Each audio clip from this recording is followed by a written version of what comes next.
Hi friends, welcome to கித்திகா சமையல் vlogs. இன்றைக்கி பார்த்தீங்கன்னா இன்றைக்கி ஒரு அருமையான பொரியல் தான் பார்க்க போகிறேன். என்ன பொரியல் பார்த்தீங்கன்னா சக்கரவள்ளி கிழங்கு பொரியல் தான்.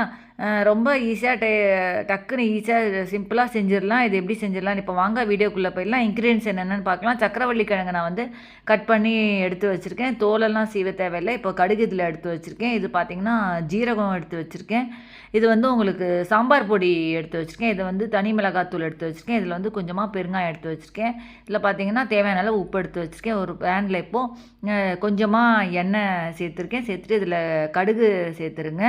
கடுகு சேர்த்துட்டு இப்போ அதில் ஜீரகம் சேர்த்துருங்க. ஜீரகம் பார்த்திங்கன்னா நான் 1 ஸ்பூன் ஜீரகம் சேர்த்துருக்கேன்.